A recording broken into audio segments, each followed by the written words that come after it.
Hello friends, in this short video we are going to discuss the poem A Boy and His Dad. This poem was written by Edgar Guest. He was a popular American poet recognized as the people's poet. He was born in Birmingham, England. He had a prolific writing career with more than 20 poetry collections.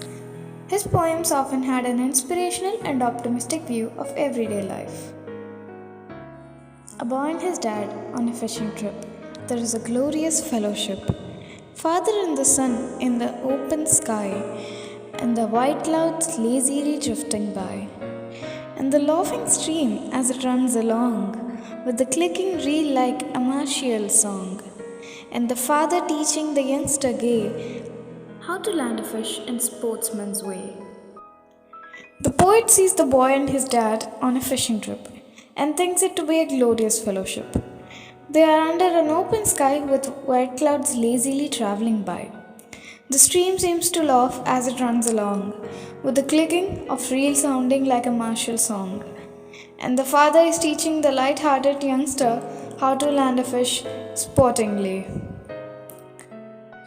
I fancy I hear them talking there, in an open boat, and the speech is fair. And the boy is learning the ways of men from the finest man of his youthful kin. Kings to the youngster cannot compare with the gentle father who's with him there. And the greatest mind of the human race, not for 1 minute, could take his place. The poet likes to imagine that he sees the pair talking in fair speech in an open boat, and that the boy is learning the ways of men from his father, the finest man for him.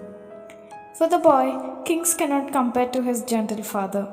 Even the most intelligent human would not be able to take the place of his father for him. Which is happier, man or boy? The soul of the father is steeped in joy, for he is finding out to his heart's delight that his son is fit for the future fight. He is learning the glorious depths of him, and the thoughts he thinks, and his every whim. And he shall discover, when the night comes on, how close he has grown to his little son. The poet verbally asks, who is happier, man or boy? Then the poet implies that the father is happier, as his soul is filled with joy.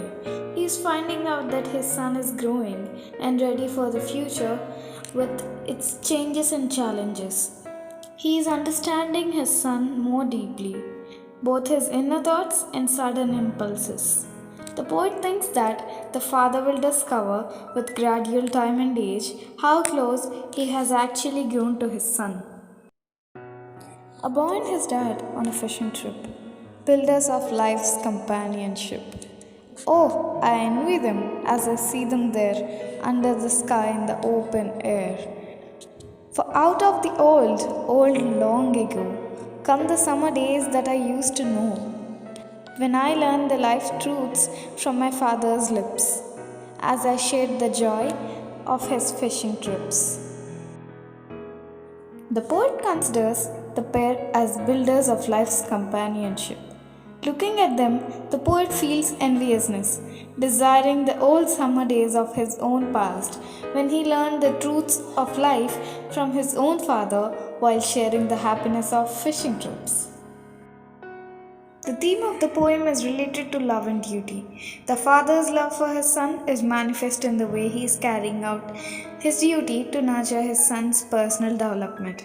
This also finds an echo when the poet himself is reminded of his father and their fishing trips together. Figures of speech. Rhyming words.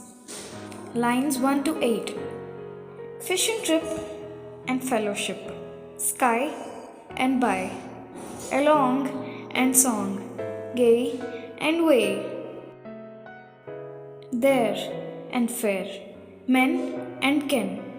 Compare and there, race and place, boy and joy, delight and fight, him and whim, on and sun. Fishing trip, companionship, there, air, long ago, no, lips, fishing trips. Rhyme scheme. Each stanza of the poem follows the rhyme scheme of AA, BB, CC, and DD. When we attribute human characteristics to something non human, we use a figure of speech known as personification. In this poem, the stream has been personified in the first stanza.